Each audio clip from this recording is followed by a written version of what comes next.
Hello and welcome to the Wise Why. This morning I am joined by a woman who has changed my life, and I mean changed it, shaped it, kicked me up the derriere, and allowed me to really grow and develop. So enough about me, because this we're on a very short time here, because Joy is actually going live herself on her Sparkle and Thrive podcast. So over to Joy. Joy, please introduce yourself and say hello. Oh, thank you, Kirsty. I have just admired you and your journey and your bravery. So it is really an honor and a privilege to be here. So I'm the founder of Tech Pixies, which is a program that helps women upskill with social media in order to return to work, change careers, or start a business. You leverage social media to start a business, which is fantastic. And your business is thriving, and it's so much fun to watch it do that. We started, in 2015 as a pilot project to help 12 women go back to work in Oxfordshire. And that's now grown to almost 800 women in our VIP group coaching program. And we've helped over 5,000 women with our social media superhero boot camp. It's just a really fun thing to do. Help women become financially independent and take control of their futures. It's really, really fun. I love it. So you were an Olympian, which I think is amazing. And obviously, I do actually hold you up to my daughter because she is just incredible at swimming. So you were an Olympian and then you went into business, or how did this journey evolve? Because I wouldn't have, I wouldn't be where I am without you. So please tell us how this whole journey from Olympian to businesswoman happened, because it's incredible. Well, I think you could go even further back, and I don't want to go through my whole life, but I will say when I was 4 years old, my mom skied into a tree and was brain damaged for the rest of her life. And that had a major impact on me as a person. I had to be very adaptable to a new family situation. My dad remarried, and my mom, who he married, raised me. So I had to be very adaptable from an early age. And I also, in a funny way, probably wanted to escape a little bit of, that family dynamic. I had an amazing supportive family, 100%. But it is when you're that young and you've got those things going on in your life, it's a bit tricky. So I had an opportunity to go to Russia when I was 13. My dad had it through his business. So I went, and it was such an adventure for me. And I got this bug for traveling.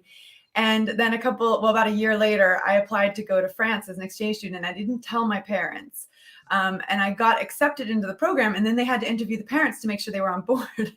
And I remember telling my parents, like, hey, guys, if you're interested, I have an interview for this program with Rotary, and maybe you should go. And they were just a bit shocked. My dad my dad was nervous about me going. My mom was like, no, she should go. She'll love it.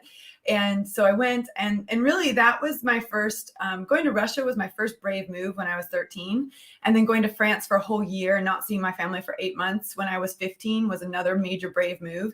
And then I kind of went back to life as normal, went to college, went to university. And then very suddenly when I was 21, my dad died and he took his own life. And that was like, boom, another big hit in my life. And when you look at people who are successful, you can usually trail back to all sorts of things that they had to overcome. In fact, overcoming obstacles is actually a requirement for a successful life.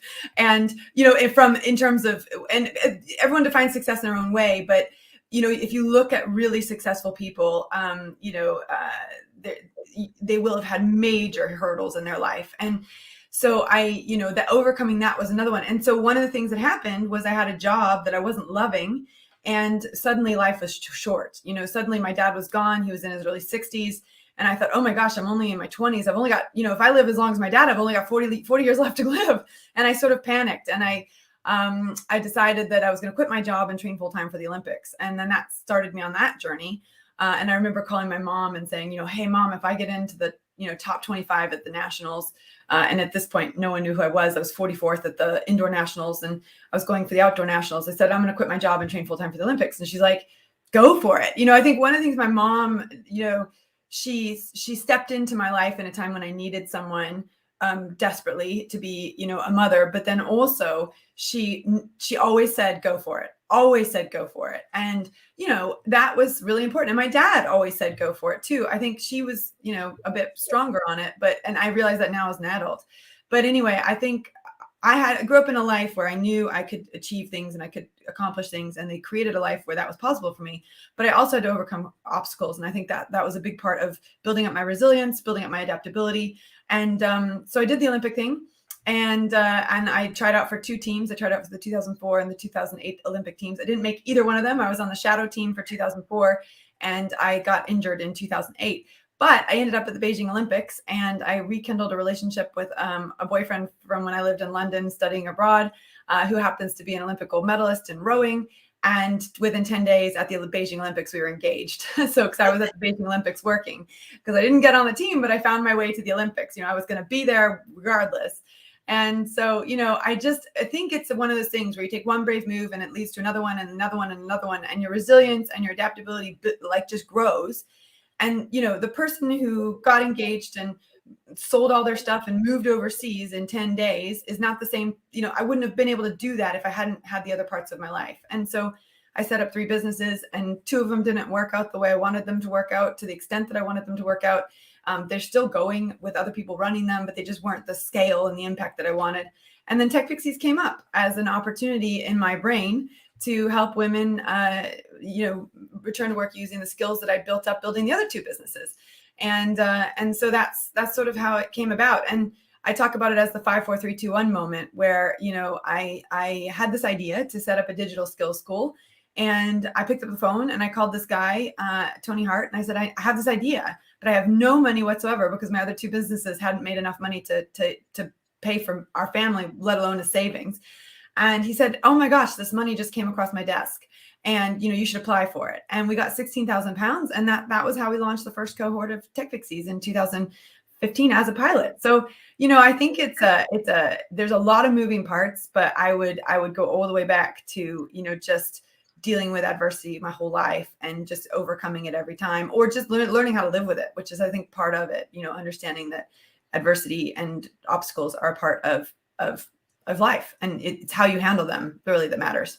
I love that. I genuinely love that, because I had childhood trauma, as you know, at a very young age, and that childhood trauma then caused a cause and effect all the way through with the way that I dealt with things. And then at 34, as I was just saying, I jumped into a rabbit hole and I landed, and then swam around a bit, and then eventually at 20 years later, I came across you. But I also ran into my husband by accident on the one day that I've never been to Didcot, and I ended up in Didcot for one day, and I met my husband, and I refused to go out with him for a whole month.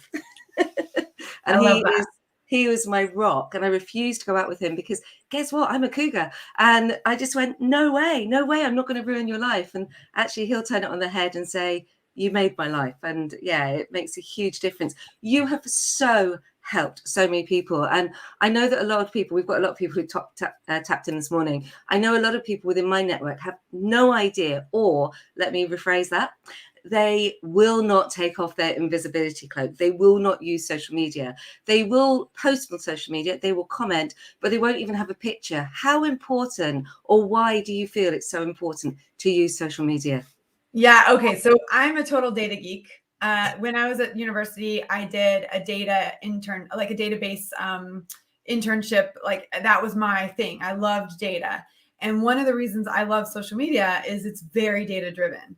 And whenever we look at and analyze our student accounts, because we have hundreds of student accounts that we're analyzing all the time and looking at, the analytics go crazy when someone puts their face on their feed. And does a talking video or does a picture of themselves, kind of opens up who they are, tells their story. In fact, there's one guy I know quite well who leverages LinkedIn really, really, really well. And he just takes pictures of his life, but he's sharing the journey of building a very successful business. But he's been sharing it the whole time. He's been sharing it when they only had 10,000 pounds in the bank, that he was sharing his story. And now when they have, £1 million and they've got a profit and he's built up a team, and he's shared his journey all the way through. And I think there's something really important about doing that, because everyone thinks, well, I can't share my journey until I've made it. And actually, one of the things to realize is people are rooting for you. They want you to succeed. And, I watched the movie Eddie the Eagle last night. And I love that movie for so many reasons, but it's a story of a person who has a dream to go to the Olympics. And he doesn't care if he medals. He doesn't care if he gets on the podium. He just wants to be the best version of himself. And there's a lot of people who are making fun of him along the way. And what I love is how he just keeps going for what he loves, and his journey gets shared. And what's amazing is that the crowd turns in his favor. And there's a scene in the movie where at the closing ceremonies at the Olympics, the announcer, and I wish I knew who it was, but it's probably the guy who was running the Olympics, the Calgary Olympics. He says, and some of us have soared like eagles. And then the camera pans to him. And this is at the Olympic Games where there's millions and millions of people watching, and he stands up and he does his eagle thing, and the whole crowd goes crazy. And there's such a beautiful story in that, because he wasn't afraid to fly. He wasn't afraid to spread his wings. He tried to make the Olympic team as a racer, and they told him no, and he had to go find another way. I tried to make the Olympic team, or I tried to be a rower, and I wasn't good enough. So I switched and did archery. And the same thing with business. You try one business, it doesn't work, you go to another business and you try that. And I think the invisibility cloak is about sharing who you are, right? And it doesn't mean we share the scars as we're going through them. The wounds as they're open, right? I think there's one of the people that I admire very, very deeply is Amy Porterfield. And she talks about the difference between an open wound and a scar. And she's much more comfortable sharing about the scars after they've sort of healed over versus sharing the open wound as she's going through it. Now, there's other people. Rachel Hollis is a great example. Open wound all the time. You know what's going on in her life all the time. And I think it's finding a balance of what works for you. I personally am a little bit more on Amy Porterfield's scar side. Let's go through let's go through the trauma. Let's go through the difficulties. Let's go through the obstacles. And then let's share afterwards how we overcame them, how we moved through them. But I will say, I'm sharing the whole way through. Like if you go back onto my Instagram feed a couple years ago when I had to let the entire team go because we couldn't afford to keep them, that was a really painful day in my life.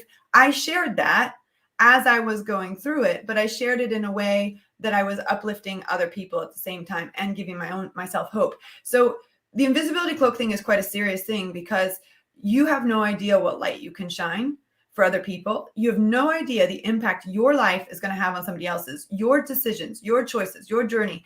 And if you can shine your light and let one person's life improve as a result, you've done your job on this earth. Our job is to make this world a better place. Even if that's one individual, it doesn't have to be 10,000 individuals or 1 million individuals.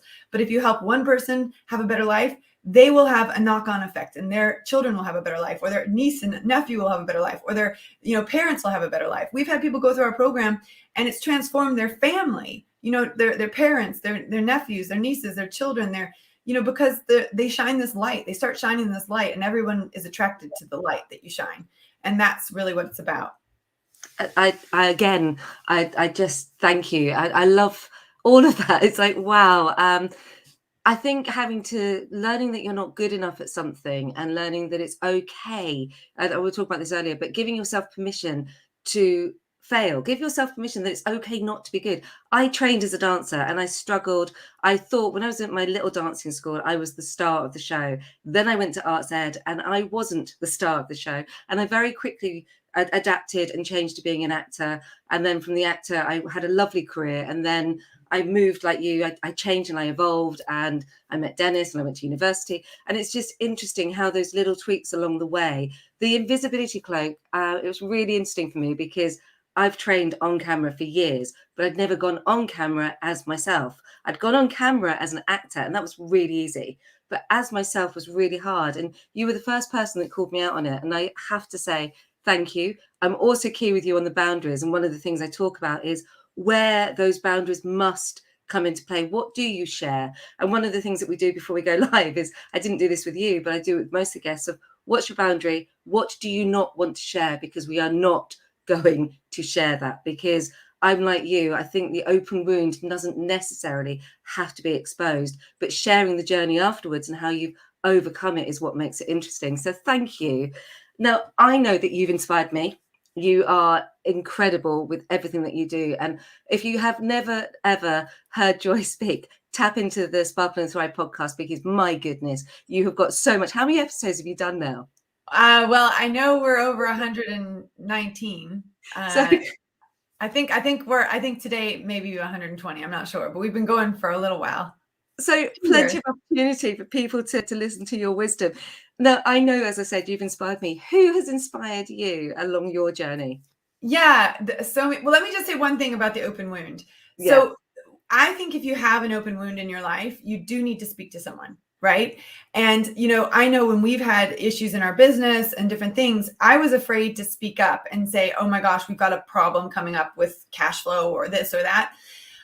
It's not about telling the whole world you've got a problem with cash flow or with employees or with whatever. It's about finding the right people who can support you through that. And I was scared, for example, when we were going through cash flow crunch, I was scared to tell someone about that. But then when I did tell someone about that, and particularly people who had lent us money and invested in our company, when I did tell them about it, they were like, oh, well, let's just get you more support. And then they just pointed me in like 15 different directions to get the ball rolling to go to the next level. And it was like, I'm so glad I said something.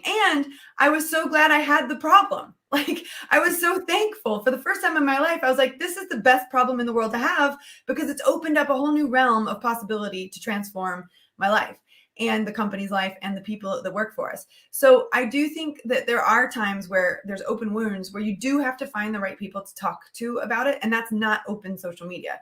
That's one thing I would say. Now, in terms of the mentors, oh my gosh, I am so lucky. I have been so blessed. My entire journey in Tech Pixies has been just touched by so many people.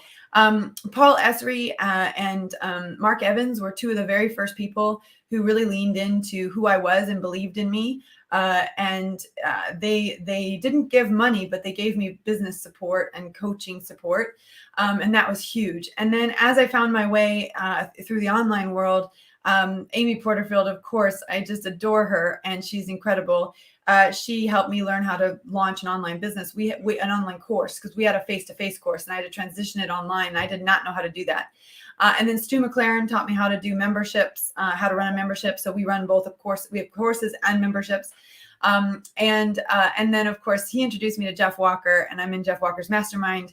I'm flying out tomorrow actually to be with that group for the next couple of days. He's an incredible individual, and I'm so lucky to be in that group. And there's a whole group of very special people in that group. So, I feel really, really, really lucky. And then I'd say, I think part of getting the right people in your life is knowing what you need. And, I knew I needed help getting an online course going. I knew I needed help getting membership. And it's almost like you say to God, or you say to the universe, whatever you want to call God, the infinite, the universe, Goddess, whatever you want to call God, you just say, this is what I need. And it's like, when you make the decision that that's what you need, the universe works in your favor and finds it for you. And that's what Paulo Coelho says in The Alchemist, which I absolutely love that book. And so, I think that's what's happened to me. I needed this, I needed this, I needed this. And then those things came to me. And now I've shifted that language to what I would love. And that's probably probably the most impactful and powerful change in my life have been two mentors, Dr. Shannon Irvin, who helped me become a master neurocoach and understand how the brain works to help us make decisions and change our belief systems to move forwards in, the direction of our epic, audacious goal. And then Mary Morrissey, who has 50 years of experience in transformational life coaching, whose programs I've been doing for the last year really changed my language, my vocabulary, and helped me to speak a totally different way and see the world in a totally different way. And, the things you need come to you as you need them, but it's really important to tap into what you would love, because when you do tap into that, that's when you open up to the universe, to God, to Goddess, to whatever you want to call it, the infinite, to actually bring those things to you.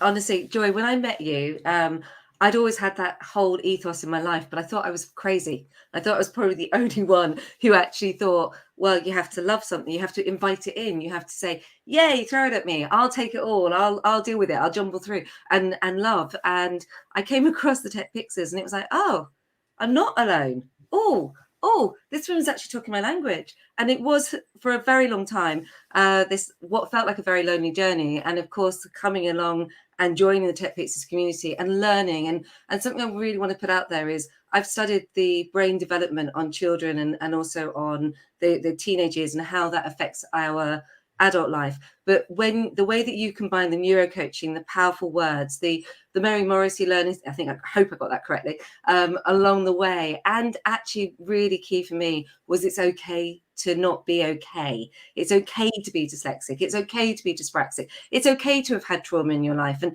it really is okay, and to find a tribe of women. And I do think that's one of the most powerful things about the Tech Pixies is the support and the tribe and the learnings that not only do we get, because people think that we're doing a social media course, but we're not. We're doing life coaching, we're doing much more than that. And you helped me unlock something that was completely locked up. And when we went through a process, my husband and I, to get our daughter, I did a lot of soul searching, but that soul searching had one little bit that hadn't been connected, and you connected that for me. So from the bottom of my heart, thank you.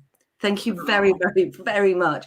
I am well aware that we have to wrap this up. We've got some incredible comments and we'll come back to those because Joy's got to go live in a minute. I always, at this point, turn it on its head. Is there anything you want to throw at me to see if I can answer it? Oh, golly. Well, you're just amazing. And, I think I'm just so privileged to know you. And I just cannot wait to see how things unfold for you because they're already unfolding in just a very powerful way. I think you're right. You spoke about what you were speaking about were the universal laws. And these are the universal laws that are pretty much invisible. And, I think one of those universal laws is giving and receiving, right? So, and we were talking before about receiving something, and accepting that. And I think, I just want to say to you, I just adore you, and you are such a powerful woman, and I love that you're leaning into that power and you're helping others. So continue to do that because you're a wonderful light in this world. Back at you. On that note, because honestly, gratitude is one thing that I really do practice. Back at you, Joy. Thank you so much. Thank you, Kirsty.